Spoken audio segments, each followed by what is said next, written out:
অনুষ্ঠান দুর্গাপূজার ছুটি এবং যারা আমাদের দায়িত্বশীল কর্মকর্তাবৃন্দ আছেন তাদের খুব এই বিদ্যালয়ের সম্মানিত সভাপতি অধ্যাপক ইউনুস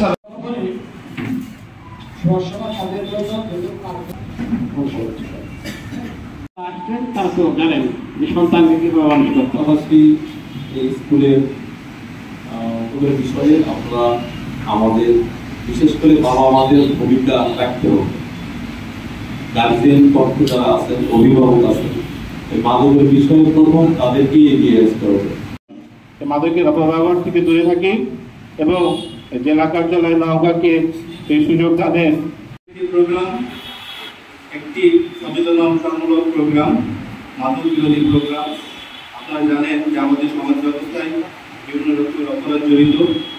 ব্যাপকভাবে ছেলেদেরকে দোষারোপ করে, কিন্তু আমি মনে করি যে পুকুর বিষে পরিপূর্ণ সেখানে তো মাছ বাঁচতে পারে।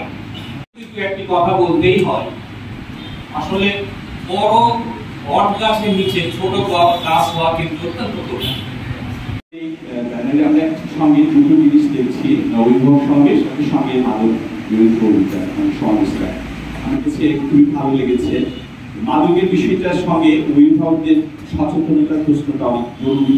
বাস্তবতার নিরিখে যদি আমরা হিসাব করি যে একজন শিক্ষার্থী বিপদগামী হওয়ার জন্য তার বন্ধু বান্ধব পারিপার্শ্বিকতা এটাই দায়ী।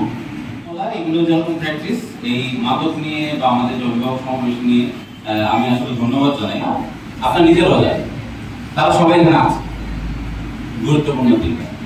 এই তোমরা একটু হেল্প করো, বাচ্চারা বলো সবচেয়ে গুরুত্বপূর্ণ কারা সোসাইটিতে, এবং এখানে আছে সবাই, মানে সবাই কম বেশি, মা বাবা শিক্ষক। কি আমরা সবাই এখানে মা বাবা না? কোনো না কোনো ভাবে তো মা বাবা। আর যারা বাচ্চারা আছে তারা হচ্ছেন আমাদের সন্তান।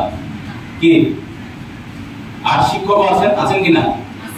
তাহলে আমাদের এই তিনটা প্রাণী হচ্ছে পৃথিবীতে সবচেয়ে গুরুত্বপূর্ণ প্রাণী, যারা সমাজ কি করে, গঠন করে, আবার সমাজ ধ্বংসের জন্য কোনো না কোনো ভাবে দায়ী। স্ত্রী উনি তো মা নাকি, তো সারাদিন কি করে, পিছনে লেগে থাকে না, খাওয়ায় 1 ঘন্টা ধরে দৌড়ায়, তারপরে হচ্ছে সকালবেলা উঠে তার জন্য কি রান্না করবে, কি করে, রাতের থেকে ভাবা শুরু করে। আমাদের মায়ের হাতে একজন, মানে আমি মনে করি যে সুপার উইমেন, না সুপার ম্যান বা সুপার উইমেন বলা যায়, কারণ তারা সব পারে। কেউ একজন কোনো সময় বলছিল যে মাটি is potent but women is omnipotent. টাকা পারে, অনেক কিছু পারে, কিন্তু মা সবকিছু পারে, বা নারী সবকিছু পারে।